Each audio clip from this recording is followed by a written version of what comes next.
que vino desde Alemania a dar esta charla, pasando por Uruguay, hizo una gira.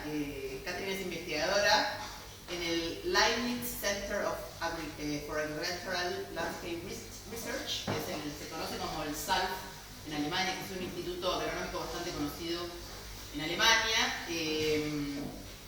Y actualmente lidera un grupo allí sobre robótica agrícola y es candidata al Tenure Track en el área de experimentación del paisaje. Catherine es ingeniera agrónoma, hizo un máster en Göttingen y hizo su doctorado en la Universidad de Kassel, y desarrolló también una trayectoria internacional pasando por México, pasando por Uruguay, en donde fuimos colegas en línea, haciendo un postdoc allí, y en donde también tuve el gusto de conocerlo a Henry. Vení, Henry, párate que quiero que la gente te conozca. Henry tenía un año cuando estábamos vení para acá, vení para acá. Vení. Ayúdame a terminar esta presentación.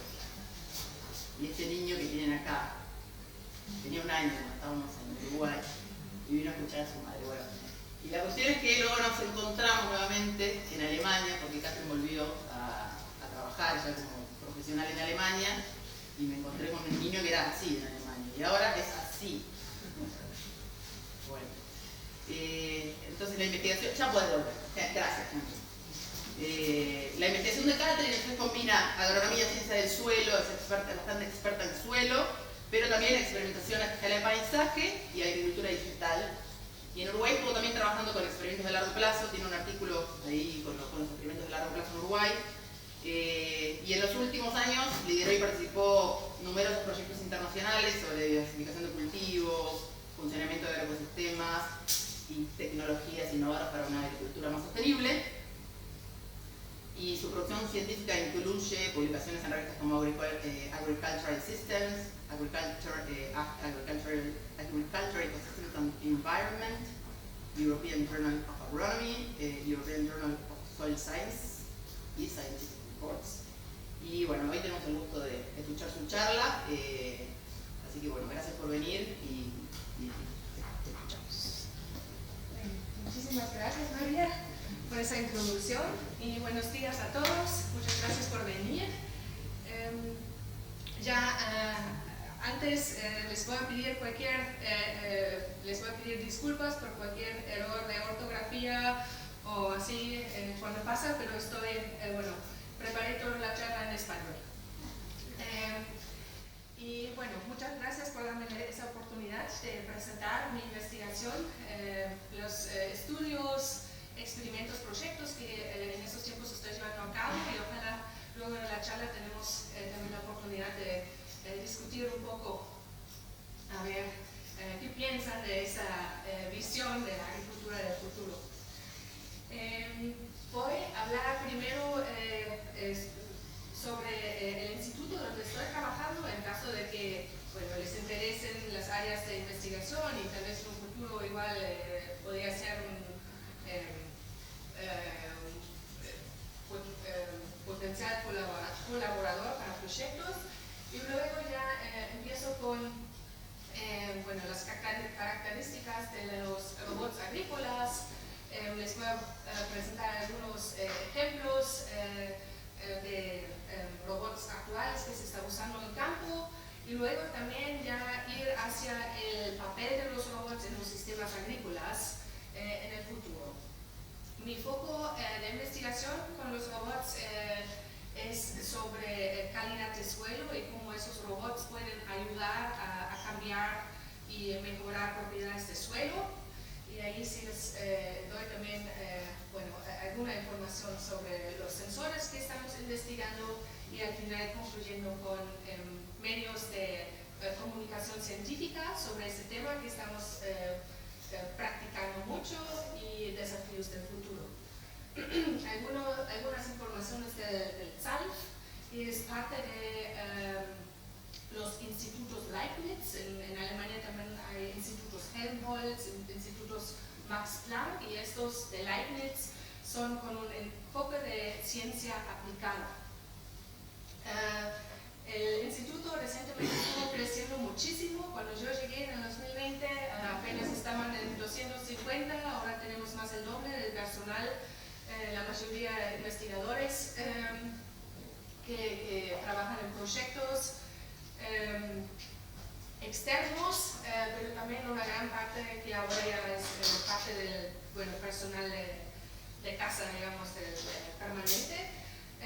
La mayoría del financiamiento viene del Estado de Brandenburgo y financiamiento nacional de Alemania. Eso es como 50%, 50%, y un tercio del dinero viene de proyectos externos. La mayoría hoy en día es de la Unión Europea, que tienen fondos muy grandes.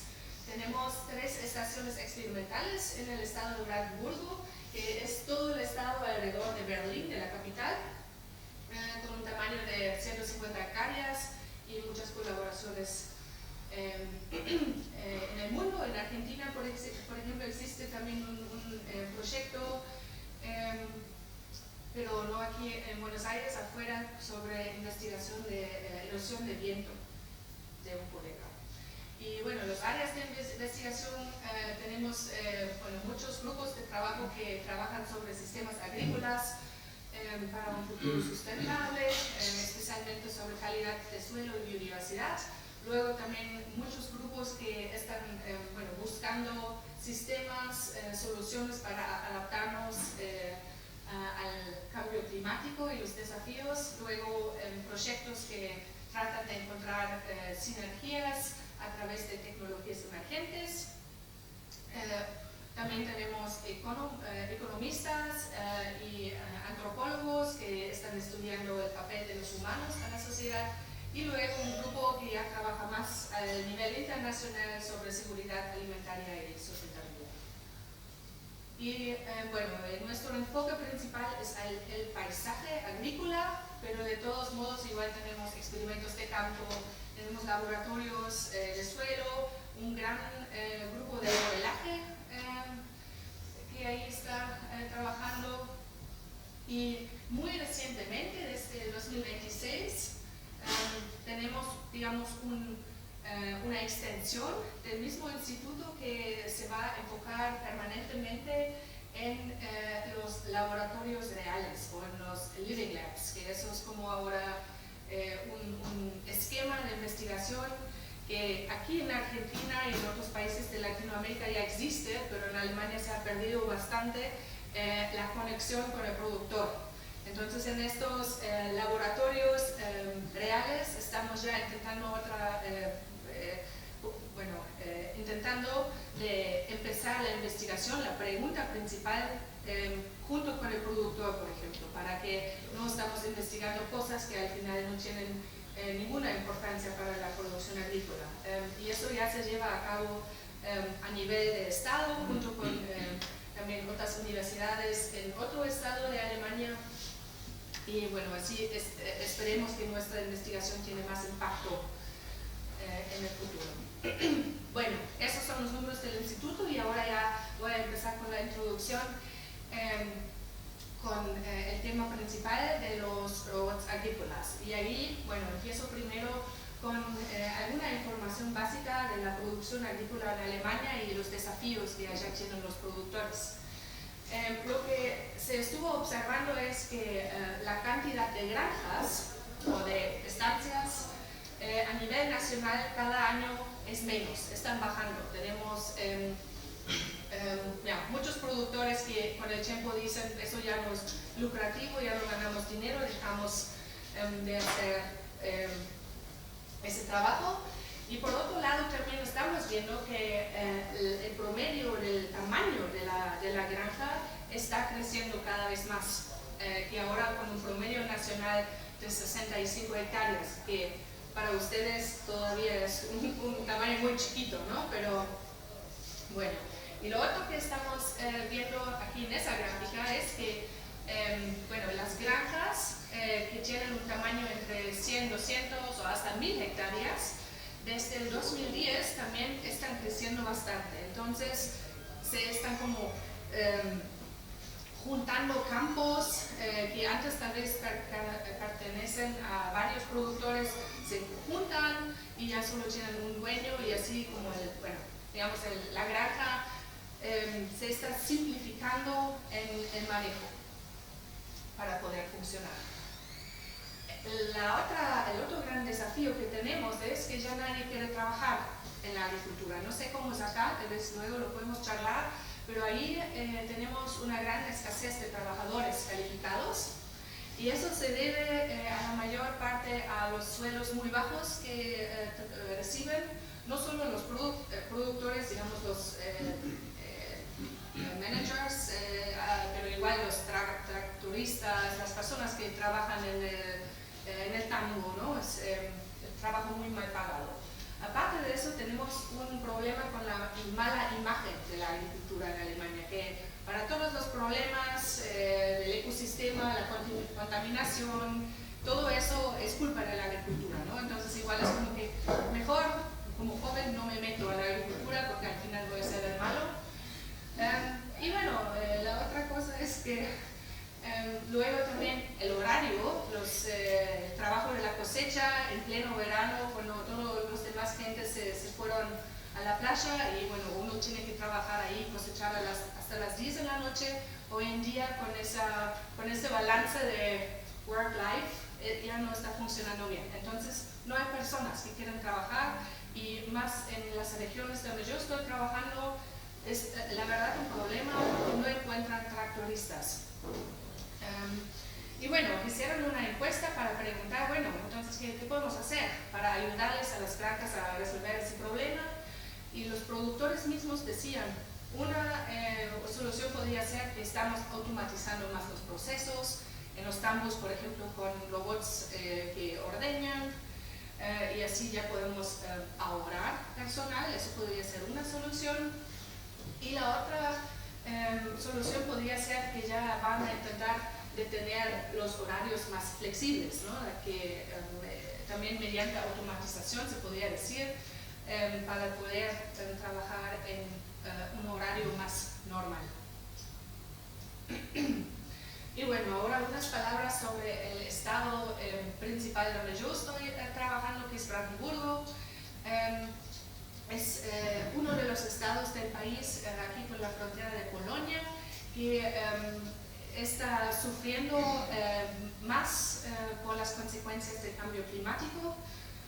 Tenemos ahí un aumento de la frecuencia de los eventos extremos, de sequías muy largas y de menos precipitación anual, y ahí estamos hablando de 450 milímetros por año, es de poquito. Luego, en comparación con otros estados, aquí encontramos estructuras agrícolas muy grandes para nosotros, con un promedio de 242 hectáreas por estancia o por granja, entonces ya son campos mucho más grandes, pero debido al proceso de los tiempos de hielo, ahí tenemos suelos muy heterogéneos, con características de la textura que pueden cambiar de metro a metro, y aparte son suelos de bajo rendimiento, suelos muy arenosos. Debido a la calidad de suelo, al tamaño de las granjas, tenemos generalmente los paisajes agrícolas muy simplificados, que pueden ver acá, con campos grandes rectangulares, y también los productores tienen las rotaciones muy cortas, porque al final no hay muchas especies que pueden sembrar bajo esas condiciones. Por ejemplo, la papa no se puede, la remolacha no se puede porque requiere mucho más agua, mejores suelos y otras cosas. También se está monitoreando una pérdida grande de biodiversidad a escala de aves, por ejemplo, de insectos. Y aparte, dentro de la Unión Europea, los productores están confrontados con restricciones legales sobre el uso de los pesticidas, ¿no? Que como cada año hay varios productos o ingredientes que están eliminando de las listas de uso, y entonces ahí no hay soluciones. Son políticos, ¿no? Que deciden qué producto se puede usar y cuál no, y al final es como, bueno, entonces la canola, por ejemplo, o la colza, que se estuvo usando mucho, fue muy afectada por esas restricciones de insecticidas y ya casi no se siembra. Pero bueno, ahí venimos nosotros del instituto con ideas cómo poder solucionar esos problemas, y el enfoque más grande que ponemos es a la diversificación de los sistemas de cultivos. Ya tenemos prácticas, métodos que ya se están usando, por ejemplo las franjas florales anuales que se pueden ver aquí. Igual hay productores que ya están intentando los cultivos en franja, aquí por ejemplo con colza y trigo. Un sistema que nosotros estamos investigando mucho es el patch cropping. Otro sistema es la agroforestería, con árboles y área de cultivos intensos o extensivos. Y hay un sistema muy nuevo que apenas está llegando en los últimos años, es la agrifotovoltaica, donde no estamos simplemente poniendo paneles de solar, sino usamos 90% del área según la norma para producir cultivos. Pueden ser cultivos de alto valor, horticultura, viñedos, pero igual ya se está viendo para aprovechar, por ejemplo, la sombra de los paneles, e igual sembrar cultivos de verano ahí entre los paneles. Y de muchos estudios sabemos que esa diversificación de los sistemas de cultivos sí tiene un montón de beneficios y ventajas para los sistemas y la sustentabilidad. Sabemos que hay respuestas positivas a la fertilidad de suelo, a los rendimientos, pero igual al control de plagas o a la regulación de agua. Y cuando esto está funcionando a nivel de chacra, luego a nivel de paisaje, luego ya vienen los beneficios también a nivel nacional, ¿no? De reducir también los riesgos para los productores, para la economía, para la producción de cultivos, para poder producir más estable bajo las condiciones del clima y así. De la diversificación hay diferentes escalas que tenemos que tomar en cuenta. Las principales escalas para diversificar un sistema es la escala espacial y la escala temporal. Ya cuando tenemos campos más chiquitos, con una densidad de los bordes más grandes, ahí estamos diversificando. Igual si estamos usando cultivos anuales, perennes, también hace una diferencia. Y luego igual se puede introducir un tercer nivel de diversificación, que es la genética, y ahí ya estamos hablando de las rotaciones de cultivo, pero igual, por ejemplo, de usar diferentes variedades de la misma especie dentro del mismo campo, que eso también ya se está haciendo mucho, por ejemplo, en trigo, de no usar solo una variedad, pero 5, y así pueden mejorar las características de la resiliencia hacia plagas o enfermedades.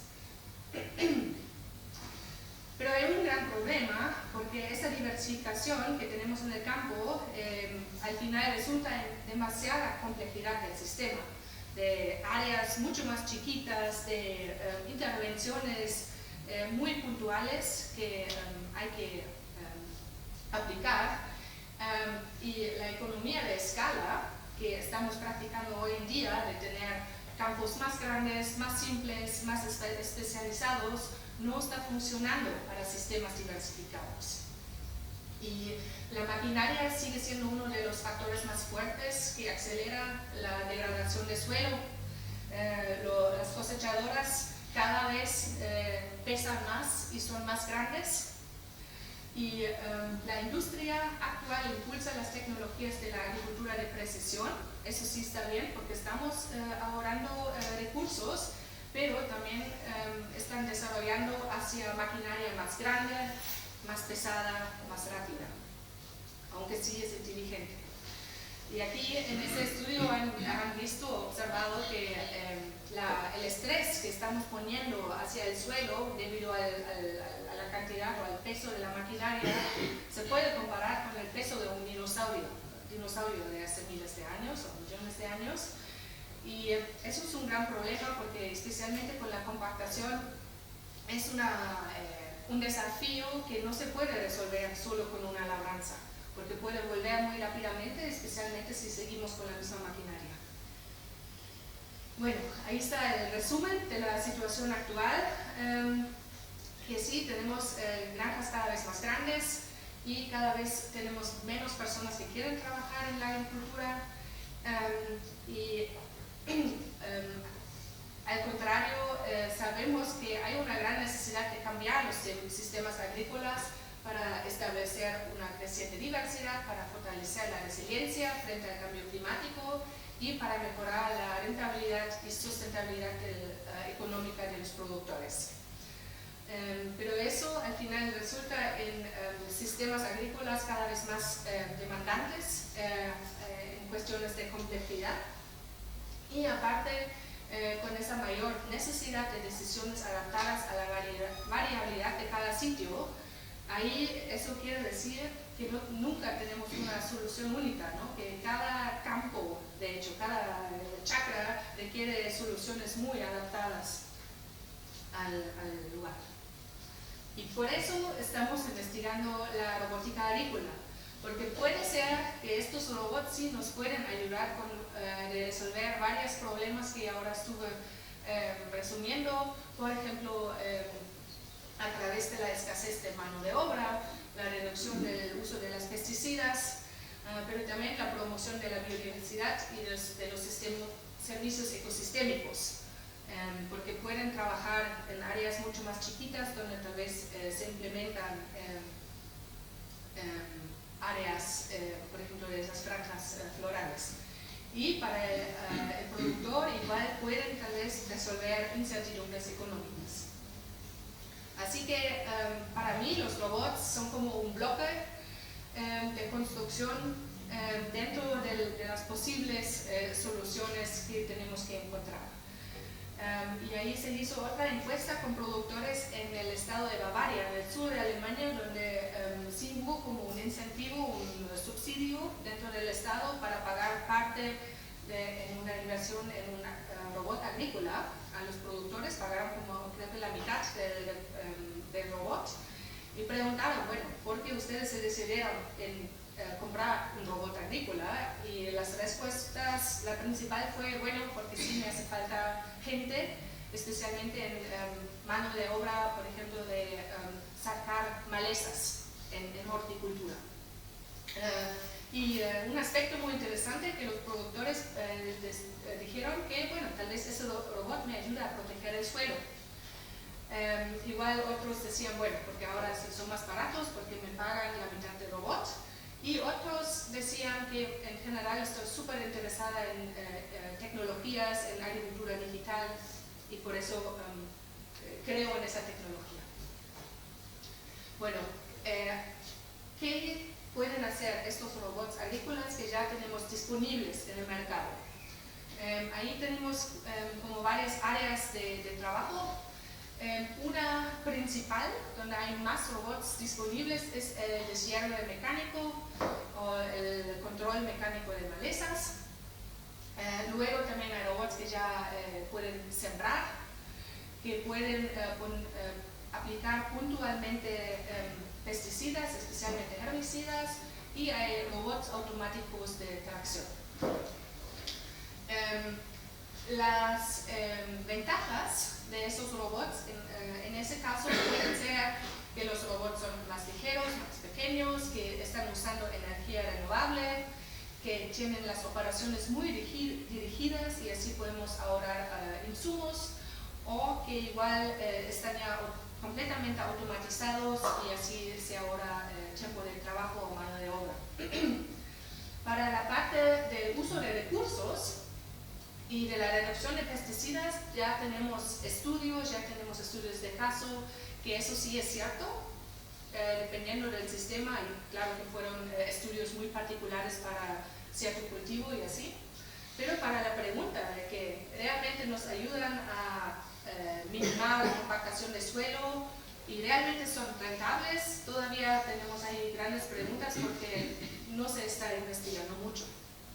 Igual porque es una tecnología relativamente nueva. Y ahí viene otra parte de la historia, porque dependiendo del robot que estoy usando, investigando, igual se cambia el sistema de producción. Por ejemplo, si estamos usando un tractor autónomo que todavía tiene un tamaño y un peso muy grande, no nos movemos dentro del sistema de producción. El sistema es igual, solo que estamos intercambiando o reemplazando la persona. Pero seguimos con el mismo tamaño de campo, con la misma rotación.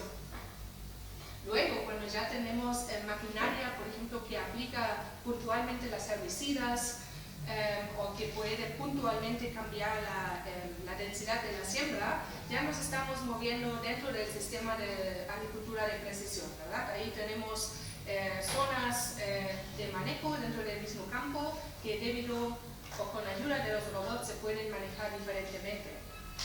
Pero cuando realmente queremos trabajar en sistemas diversificados, sistemas que tienen chacras más grandes, que están usando diferentes cultivos en el mismo espacio, sistemas como agroforestal, agrifotovoltaica, estos robots ahí no nos sirven mucho. Ahí sí lo que precisamos son robots pequeños para intervenciones particulares, que a lo mejor igual pueden trabajar como en grupos, ¿no? que tenemos varios robots comunicando entre ellos. Y solo así realmente llegamos también a un cambio del sistema agrícola. Aparte, con estos robots pequeños y muy dirigidos a la intervención, viene otra historia de todo, y eso es como la parte ecológica del sistema, porque un robot hoy en día ya puede detectar una especie de maleza. No solo dice maleza o cultivo, sino puede decir cuánta maleza de qué especies tenemos en el campo. Y sí sabemos que malezas en ciertas situaciones no siempre son malos, aunque los llamamos así, pero sí pueden contribuir al sistema, ¿no? Pueden dar hábitat a los insectos, a los polinizadores, pueden ayudar a aumentar la polinización para los insectos y así podemos llegar hasta una coexistencia ecológica, por ejemplo, con las malezas, cuando el robot en un futuro ya puede decidir, esa maleza sí da beneficios, no lo voy a remover y lo dejo ahí, y esa maleza sí sabemos que nos reduce el rendimiento muchísimo, eso sí lo tiene que sacar. El estado actual del mercado de los robots agrícolas es, digamos, muy dinámico. La mayoría de los modelos y empresas son todavía empresas startup, muy chiquitos, y hay más de 100 empresas hoy en día en todo el mundo que se están dedicando a ese negocio. Pero la mayoría todavía está trabajando a nivel de proyectos de investigación. Y hay muy pocas empresas grandes, de los que todos conocemos, de John Deere, de Fendt, de Kuhne, que realmente invierten dinero en propia investigación en la agricultura robótica, en los robots, sino que ellos mismos luego compran las empresas chiquitas, startup, en caso de que les guste algún modelo. Y bueno, eso al final resulta en que no tenemos muchos modelos que tienen una producción en serie y por eso los costos todavía son muy altos. Aparte, no tenemos mucha investigación o datos sobre la vida, la duración de esos robots, ¿no? Porque no hay pruebas de largo uso hasta el día de hoy, cuántos años realmente podemos usarlo. Y por lo mismo, al final, consideramos que los robots todavía son una tecnología de nicho, que se están usando solo en áreas muy especiales, por ejemplo en horticultura en viticultura, pero que en la agricultura extensiva todavía no tienen un papel importante. Pero ahí vienen las personas que siempre están evaluando el mercado, los expertos, economistas, que dicen que esto sí puede cambiar bastante hasta el año 2045, que ya no hace falta tanto, y que por lo menos las maquinarias autónomas supervisadas pueden tener una cuota de mercado relativamente grande en Europa. Y lo mismo en América del Norte y Australia. Pero que las maquinarias que deciden completamente por ellos mismos si van al campo o no, y esas cosas, eso sí es algo del futuro que también los expertos del mercado no lo ven tanto en los próximos 15, 20 años. Pero estos que son al final, por ejemplo, tractores autónomos, sí puede ser un cambio muy radical dentro de la producción agrícola. Y ahora les traje 3 ejemplos ya, digamos, establecidos en la agricultura que ya se están usando. El primero es un robot que igual estamos usando en el instituto de la compañía Foundry, es de Dinamarca, y ya han vendido más de 500 unidades de ese robot, que se puede usar en cultivos de horticultura, zanahoria, remolacha, pero también en otros cultivos de hielera como el maíz, como la colza. Se está usando en sistemas orgánicos, pero también convencionales. Y lo que hace ese robot es que siembra con energía renovable y se acuerda exactamente la localización de la semilla. Puede trabajar hasta 2 centímetros de precisión con el GPS y luego recuerda dónde queda la semilla y hace el control de malezas en todos los lugares donde sabe que no está la planta. Entonces, digamos, es como un robot estúpido, no tiene cámaras, solo recuerda dónde está la planta y lo demás remueve. Y no puede distinguir entre buenas malezas, malas malezas. Pero especialmente los productores de la remolacha azucarera la aman porque funciona muy bien y hace muy bien el trabajo, y así pueden vender el azúcar orgánico a un precio muy rentable, porque ya no necesitan labor manual humana. Ese es otro sistema ya de tamaño muy diferente de una empresa alemana que se llama Nexat, que ya tiene sistemas operando en Europa y en Brasil.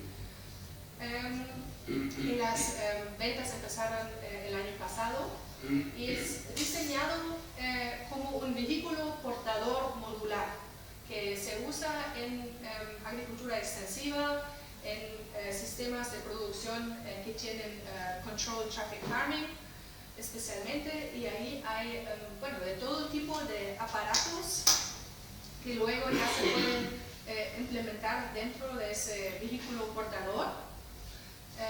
Y puede aplicar fertilizante, puede sembrar, puede cosechar, puede hacer todo, pero tiene un trabajo de ancho de 14 metros. Entonces se pueden imaginar que esa cosa, solo el portador automático pesa más de 40 toneladas, es muy grande. Y esto claramente no se puede usar para un sistema diversificado a escala más chica. Y esta empresa de Australia, Swarm Farm Robotics se llama, igual ya tiene más de 250 robots operando en Australia, la mayoría de ellos. Igual es para sistemas de agricultura extensiva, pero se usa también en viñedos. Y igual que el robot anterior, es más una plataforma donde se puede añadir varios aparatos atrás. Igual ya tienen una pulverizadora selectiva para hacer spot spraying donde hay maleza y donde no. Y aquí lo interesante es que estos robots sí están comunicando entre ellos. Entonces, una chacra de 500 hectáreas se puede trabajar con 5 de esos robots y comunican entre ellos. Y eso, bueno, en países como Australia, donde realmente las distancias son tan largas, es una ayuda muy importante para la logística de las estancias ahí. Y ahora ya voy a presentarles un poco lo que estamos haciendo en el SALF con los robots, y mi enfoque ahí es el Soil Smart Farming. Lo llamo, y bueno, para darles una pequeña definición lo que entiendo lo que es el diseño y la gestión intencional de sistemas agrícolas para optimizar las interacciones dentro del ambiente de suelo y maximizar la adquisición de recursos y la eficiencia de uso, manteniendo al mismo tiempo el estado de salud del suelo. Y eso para nosotros implica que sí estamos aplicando enfoques tecnológicos, donde empleamos sensores, donde estamos haciendo análisis avanzados de datos y donde usamos otras herramientas digitales para gestionar con precisión la salud del suelo y así podemos ya optimizar otras intervenciones como la aplicación de fertilizantes. Y dentro del Soil Smart Farming sí podemos trabajar lo que es la agricultura de carbono, lo que es problemas de estrés por humedad y también aborda la compactación de suelo. Y aquí ven ahora algunas tecnologías que estamos usando, por ejemplo con los escáneres de Proximal Soil Sensing, donde sí tenemos la conductividad eléctrica como una de los sensores que sí se están usando mucho. En este caso usamos un escáner que también tiene espectrometría gamma, que maneja un poco más lo que es la heterogeneidad de humedad de suelo dentro de la misma chacra, y que luego también bueno, se calibra con muestras de suelo y así tenemos la información de la textura, porque bueno, no se aprecia tan bien en la foto, pero esos son diferentes perfiles dentro de la misma chacra, donde sí de repente cambia la textura entre 65% de arena hasta un 80% de arena, y intentamos de manejar, tomar en cuenta esta heterogeneidad de suelo. Luego otro sistema de escanear el suelo es se llama GeoPhilus, y ese sistema lo que hace es medir la resistividad eléctrica aparente. Ventaja en comparación con la conductividad eléctrica es que ese sistema puede medir hasta 1,50 m de profundidad y aparte darte 5 a 6 diferentes niveles de profundidad. Entonces así no solo tenemos información en la superficie sobre la textura, pero también en la profundidad. Y eso es bueno, súper interesante cuando ya estamos viendo humedad de suelo, densidad de las raíces y esas cosas. Otro sensor que aplicamos en varios campos para poder mapearlo es la plataforma multisensor de la empresa Veris de Canadá, y tiene también la conductividad eléctrica en 2 profundidades, pero aparte de eso tiene un sensor de reflectancia, se llama Optic Mapper, y así junto con muestras de calibración podemos obtener mapas de superficie de muy alta resolución de 3 metros de carbono orgánico en la superficie, y luego la misma plataforma también tiene un tomador de muestra de suelo, y ahí mismo está midiendo el pH del suelo, y así también obtenemos esos mapas del pH, que luego se puede usar para liming, poner lime El calado. El calado, así es, para calar el campo. Igual estamos siempre investigando también aparatos nuevos, aplicaciones nuevas que surgen de empresas o de proyectos de investigación. Y claro, al final, primero lo que hay que hacer es probar si realmente está funcionando bajo nuestras condiciones.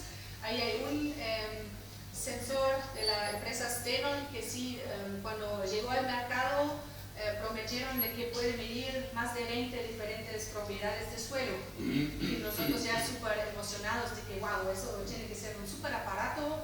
Lo rentamos, lo probamos. Resultó que, bueno, para ciertas propiedades sí sirve, pero por ejemplo para nitratos en suelo no nos dio ninguna correlación satisfecha. Entonces ahí, bueno, fue un proyecto que no resultó de tanto éxito.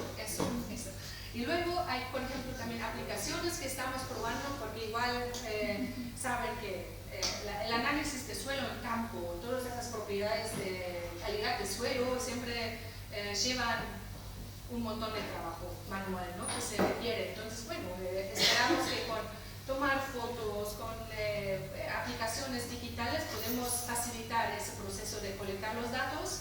Ahí está una aplicación SLAKES, se llama, del Instituto de Soil Health de Estados Unidos, que se supone que puedes tomar una foto de una muestra de suelo y ya te da un número de qué tan estable es el suelo.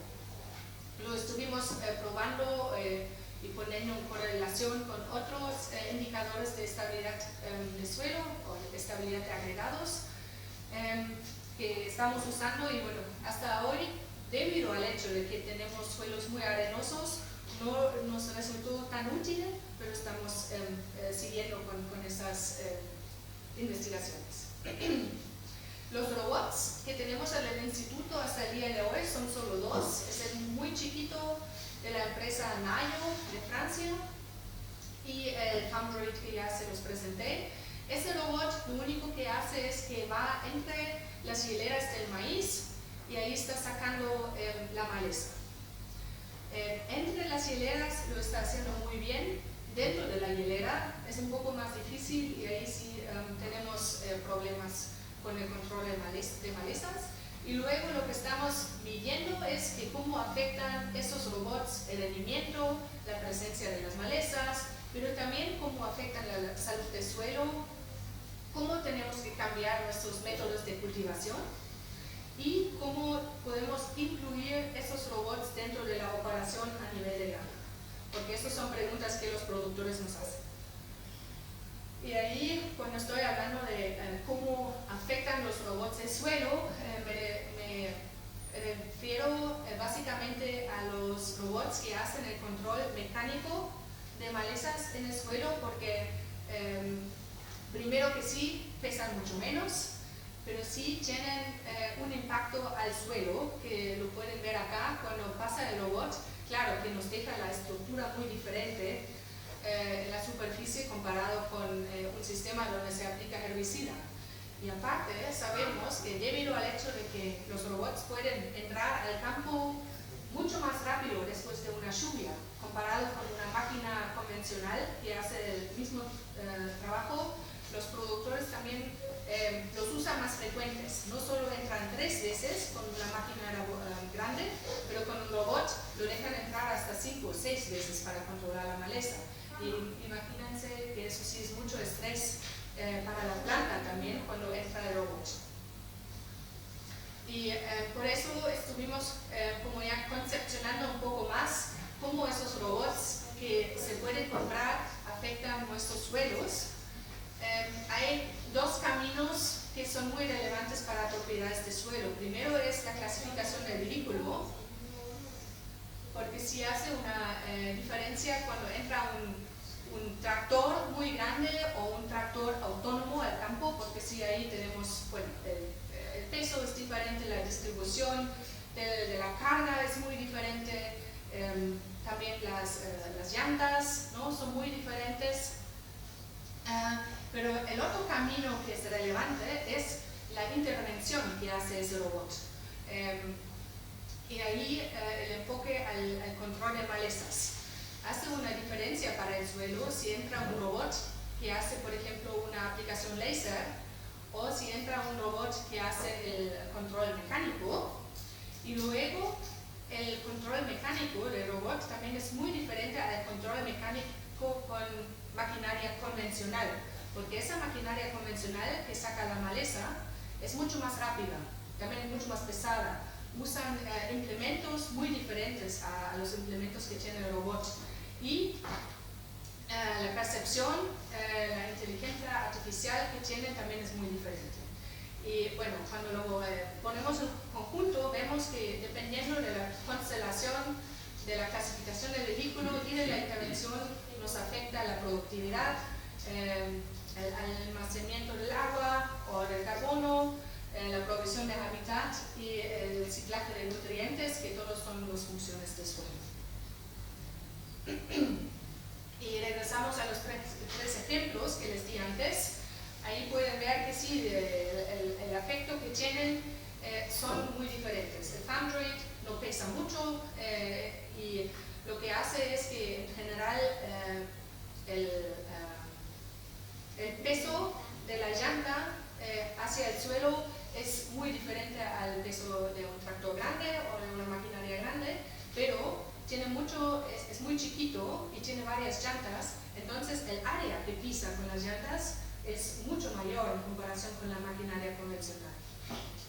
Con el sistema Nexat, ahí sabemos que... Perdón.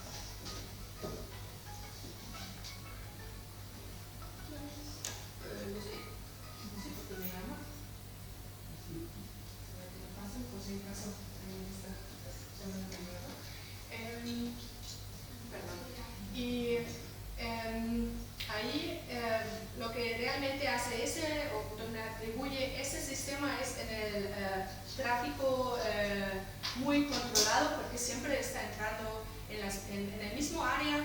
Ahí sabemos que esa área sí sufre mucho con la compactación, pero el porcentaje del área final afectado por esa compactación es mucho menor comparado con ese sistema. Y los robots de Swamp Farm lo que hacen es distribuir el tráfico, ¿no?, dentro de la misma chacra, porque ahí el tráfico no es tan controlado, sí se comunican entre ellos, pero no usan siempre la misma línea. Entonces ahí tenemos mucho más efectos a la distribución del peso. Y con los robots autónomos vemos una muy gran oportunidad de equipar estos robots con sensores adicionales que nos pueden dar mucha información sobre propiedades de suelo a nivel espacial y temporal, porque mencioné que sí, los robots entran varias veces, entonces ahí tenemos también una serie temporal que nos puede dar, pero los sistemas que nos venden las empresas hoy en día, claro que no tienen sensores que pueden ser interesantes para nosotros, para colectar propiedades o datos de propiedades de suelo, pero eso es un trabajo que sí estamos haciendo en el instituto, de implementar estos robots que tenemos con sensores adicionales para que nos puedan dar, por ejemplo, información a escala muy pequeña sobre la microtopografía del suelo, por ejemplo, o sobre la textura, el carbono orgánico. Ahí estamos usando sistemas LIDAR o una cámara hiperespectral, cámaras termales que nos pueden dar mucha más información sobre el estado del suelo. Aquí pueden ver los sistemas actuales que tenemos. La cámara hiperespectral ya se logró de calibrarla con una correlación muy alta para la predicción de carbono orgánico, y aparte logramos de calibrarla bajo diferentes niveles de humedad de suelo, porque claro, cuando vamos con el robot al campo, ahí no tenemos condiciones secas y no tenemos condiciones homogéneas, entonces la cámara y el mapeo tienen que ser bajo diferentes estados de suelo. La cámara LIDAR, con esa estamos detectando, midiendo la rugosidad de la superficie del suelo, porque si imaginan cuando el robot viene y está haciendo su trabajo, la estructura del suelo cambia muchísimo. Y eso, bueno, la rugosidad, se sabe que eso está muy altamente correlacionado con el riesgo de la erosión hídrica. Porque aunque nos llega en general muy poca lluvia, cuando llega viene como de más, ¿no? Entonces ahí siempre con un suelo así que ya parece casi de polvo, tenemos mucho más riesgos de que se nos baja el suelo y lo perdemos por la erosión.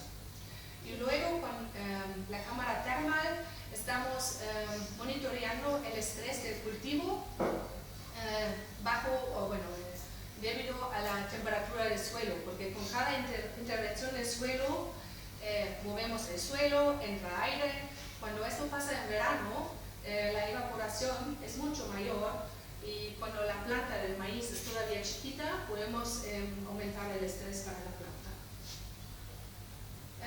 Otros digamos, mini proyectos que ahora se están empezando es para verificar también un poco más la actividad biológica del suelo, especialmente en la superficie, porque eso también está afectado por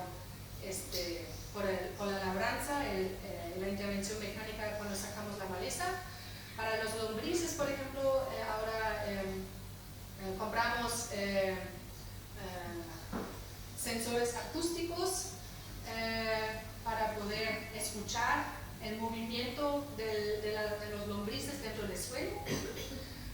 Luego también queremos ver si se puede observar la descomposición de los residuos que tenemos en campo, ya que ahí igual se está practicando agricultura de conservación. No sacamos el rastrojo, pero queremos saber qué tan rápido se descompone dentro del ciclo. Y luego igual estamos usando análisis automatizados de imágenes para poder estimar la actividad de la fauna en el suelo usando estos palos de cebo. Ahí se pone como un material de celulosas dentro de ese palo, se deja en el suelo por 2 semanas, luego lo sacamos, tomamos la foto y bueno, ese análisis automatizado tiene una mayor transparencia comparado, por ejemplo, con el análisis manual de un estudiante. Digamos, ¿no? Porque igual los estudiantes de repente cambian cada año, cada persona tiene un ojo, una vista diferente y puede decir que este hoyito aquí está, la mitad se comió, la otra mitad está ahí, pero ya con una foto lo tenemos más estandarizado y aparte estamos ahorrando mucho tiempo. Y bueno, ya voy a la última parte de la charla, que es la comunicación científica y la educación continua que se requiere trabajando en este tema de los robots, porque es un tema que a mucha gente también le da miedo, qué puede pasar en un futuro si tenemos el campo lleno de robots. Entonces ahí sí tenemos que ser muy sensibles, no solo con los productores, pero también con la sociedad en general. Entonces sí se hacen muchas actividades en campo para enseñar los robots cómo pueden funcionar. Pero un tema que a nosotros nos hizo muy útil es también un demostrador digital. Este se llama DigiFarming Lab y lo implementamos dentro de un juego de computadora que se llama Farming Simulator. No, ese es un juego, no sé si lo conocen, pero en Alemania es súper popular y el año pasado fue el juego más vendido para computadoras, PlayStation, Xbox. Y lo que hacen es, bueno, puedes jugar como ser un productor, tienes toda la maquinaria, todas las posibilidades. Y la mayoría de la gente que lo juega no tiene nada que ver con agricultura.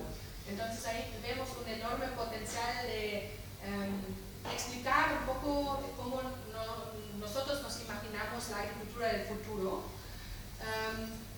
Y por eso implementamos dentro del juego varios paisajes o sistemas de producción agrícola, como los tenemos digamos, en realidad. Por ejemplo, ese experimento el patch cropping, donde estamos investigando parcelas muy chiquitas y cómo afectan a servicios ecosistémicos de rendimiento.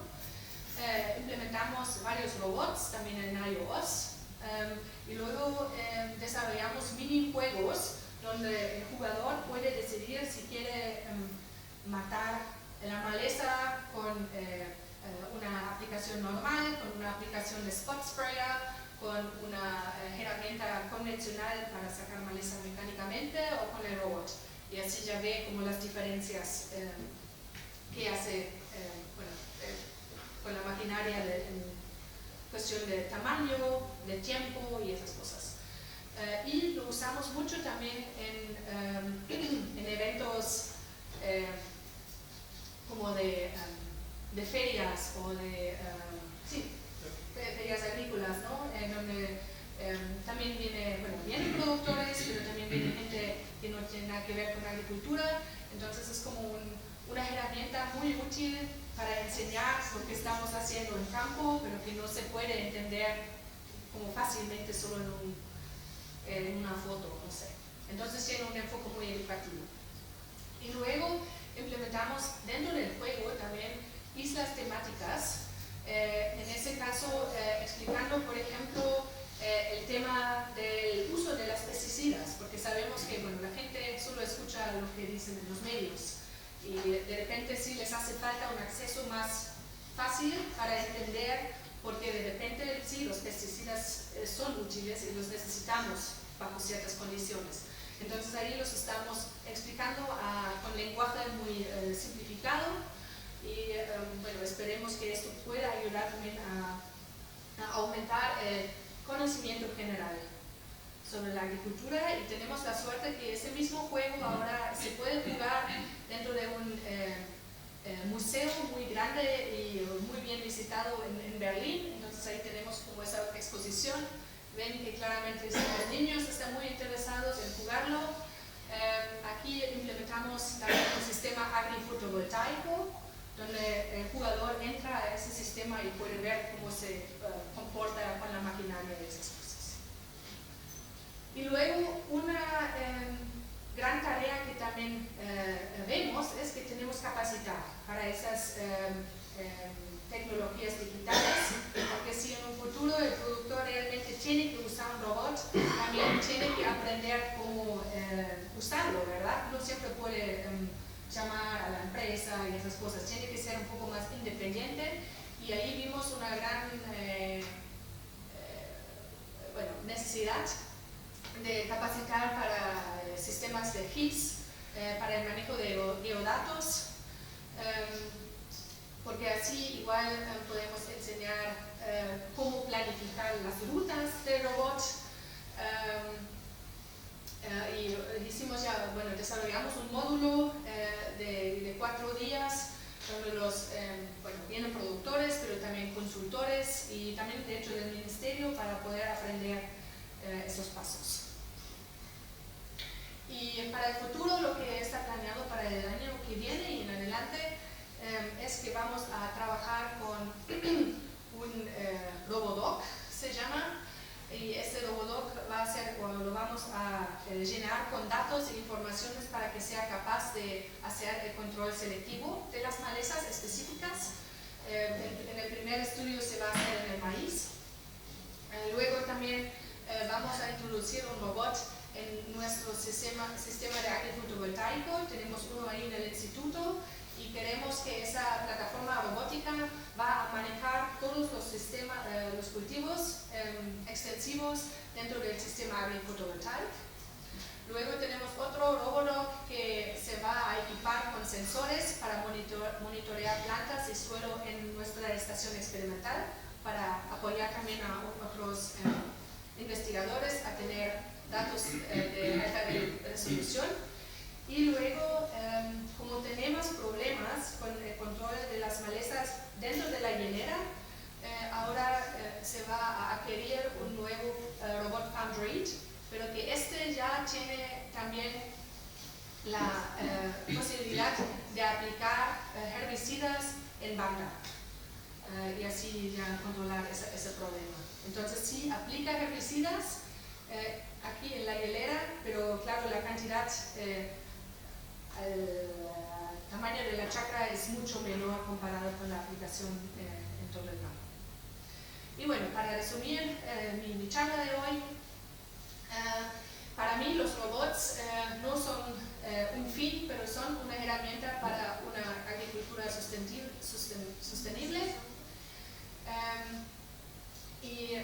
Yo pienso que su mayor potencial está en proteger las funciones del suelo y la biodiversidad y no solo en sustituir la mano de obra, como lo hacen hoy en día.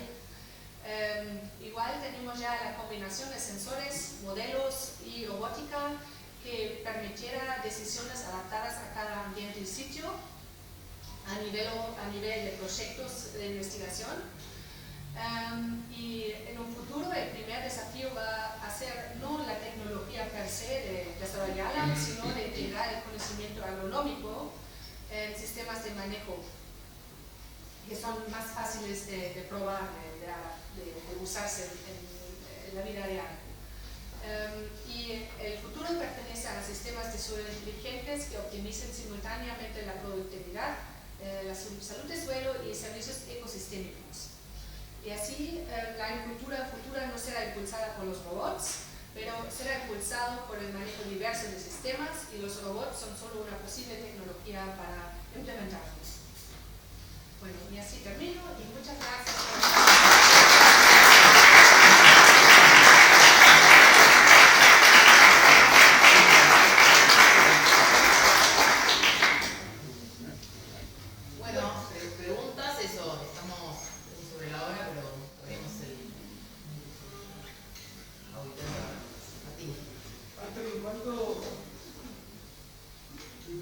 ¿Cuántas horas de trabajo ha tenido efectivamente esta maquinaria? Entonces, ¿cuánto es todo lo que tiene que ver con reparaciones y porque eso abre todo un campo, digamos, también, ¿no? Si me puedes dar algún tipo de idea sobre qué nuevos desafíos en términos de reparaciones, del personal, qué habilidades tiene que tener para repararlos, etc. Sí, bueno, en el instituto tenemos esos dos robots. El muy chiquito,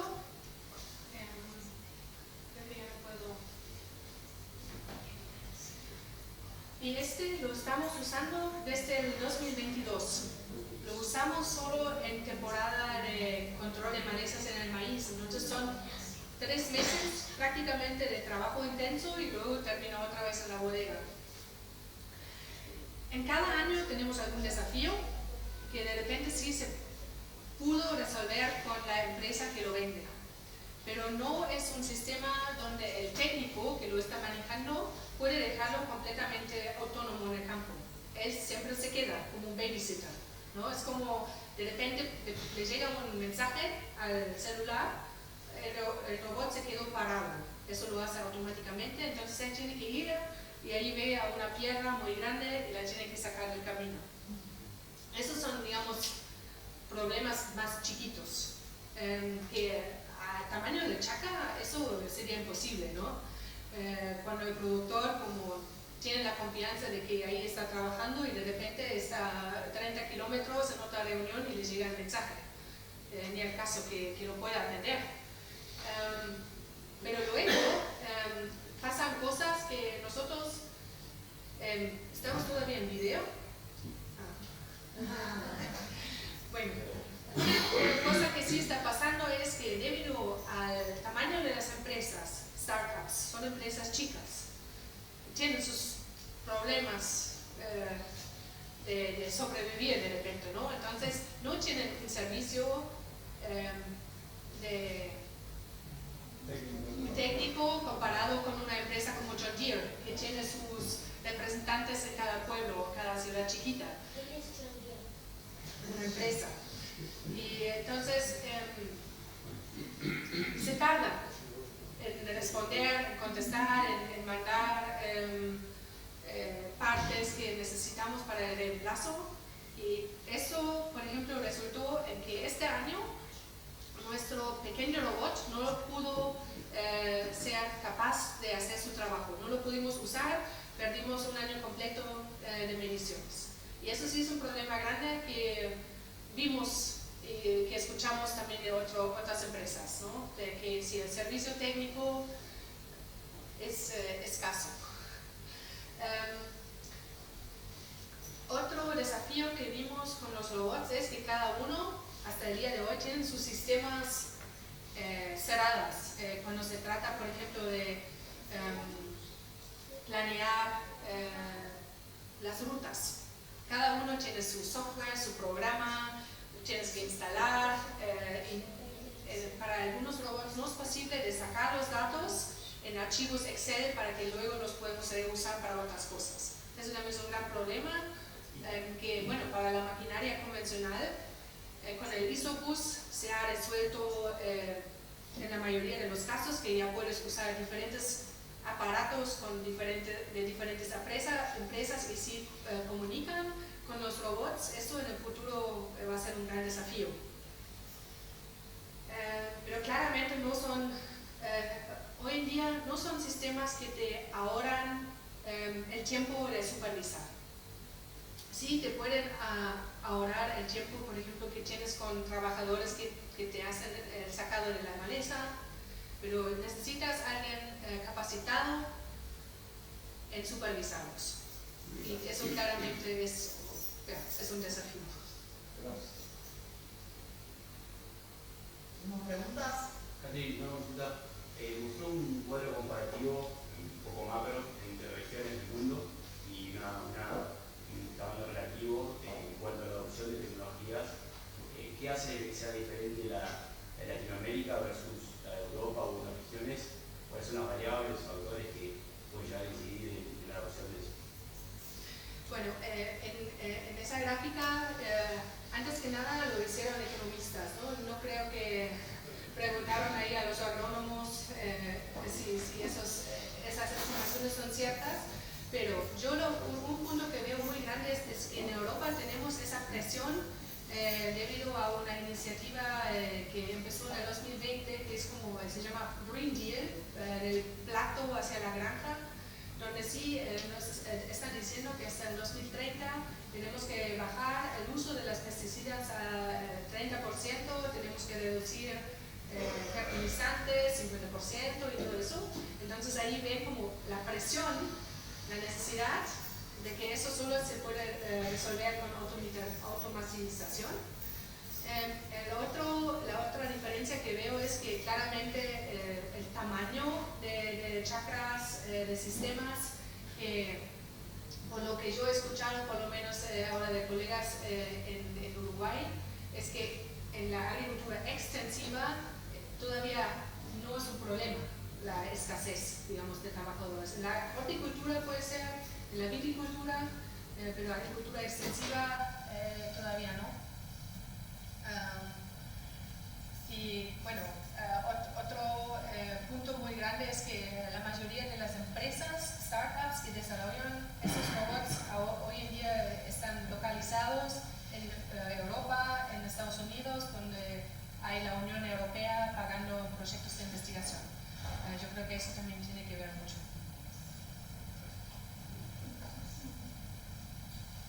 Bueno, estamos un poco sobre la hora ya. Igualmente Catherine se va a quedar a almorzar acá en el comedor del IFEBA, así que les sugiero que si tienen alguna pregunta extra o si quieren conocerla un poco más o conversar, que se acerquen al comedor y podemos seguir la charla por ahí. Y una última cosa que Henry quería contar, ¿querés contarlo vos, Henry? Sí. Del videojuego, y yo y mi clase en la escuela y mi mamá estábamos en el Berlín y en ¿cómo se llama? ¿En el museo? Sí, y ahí era el juego. ¿Jugaron? Sí.